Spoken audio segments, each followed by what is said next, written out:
My new album, Hell in a Handbasket, came out today, and I've made the statement it's the most personal record I've ever done, which is true. And people go, why? Good question. Glad you asked it. Because all the other albums I've ever done have been seen through the eyes of a character. The term Hell in a Handbasket is derived from a saying that I heard my whole life growing up: the world's gone to hell in a handbasket. And for the last 5 years, every 15 minutes almost, I've said, every time I see something on TV or I read something in the newspaper, or I hear the rhetoric or the ideology or all this about different things, I go, oh my God, the world's gone to hell in a handbasket. And so I said, okay, I'm going to call the record Hell in a Handbasket. It originated in the Civil War with a Southern general leading his troops into battle saying, boys, this is going to be hell in a handbasket, meaning we're heading for disaster. It twisted from a 17th century term in the UK called heaven in a wheelbarrow, which was a derogatory comment to someone, which said, go to hell. And that's how the title came about.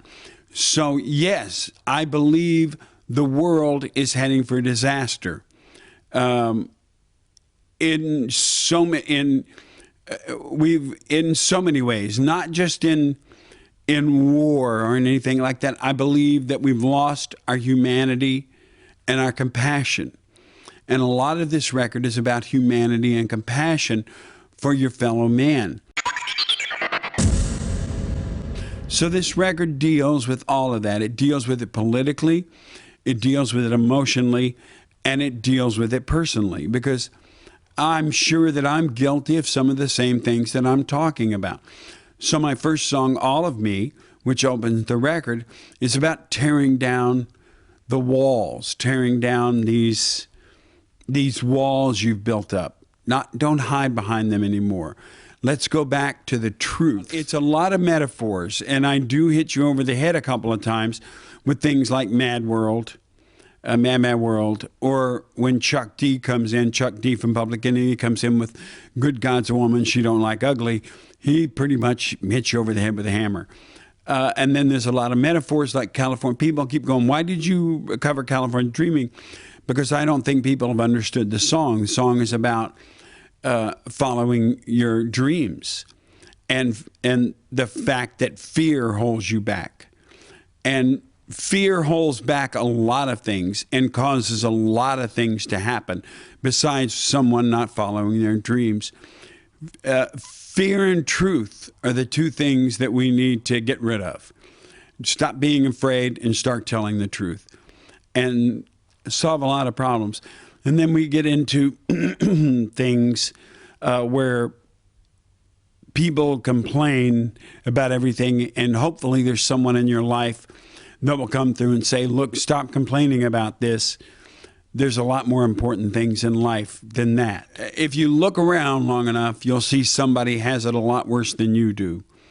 And you be thankful for what you have and not what you want.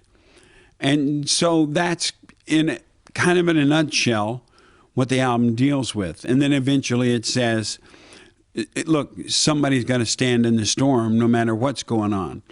And so you're hoping that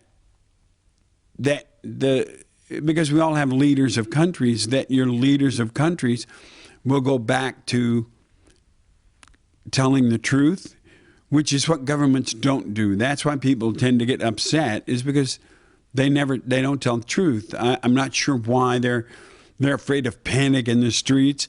There'll be less panic in the streets. They just tell the truth and deal with it. And there's a song called Blue Sky, which just says we all live under the same blue sky. There's a whole lot of words there that I cannot remember. I wish I could, because and I've sang the first verse. Actually, that's a live version. We were going to re-record it, but the live version, I just I don't know. It's not vocally perfect, but it was emotionally perfect. So I chose to use it. And then we end. So there's 3 verses to Blue Sky, and inside the sleeve is the second verse printed. And that's it. That's Hell in a Handbasket. It's the most easily accessible record I have ever done. And we're batting 100%, which is the first time in my life on good reviews for the record. I saw one yesterday that said, I can't say this record's great, but it's good. Because there's just there's too many nitpicky things. I'm going, okay, so nitpicky things keep it from being great. Well, that's okay. I'll take really good. But I've had great to really good. So there you go. Hell in a Handbasket. Hope you buy it. Thanks.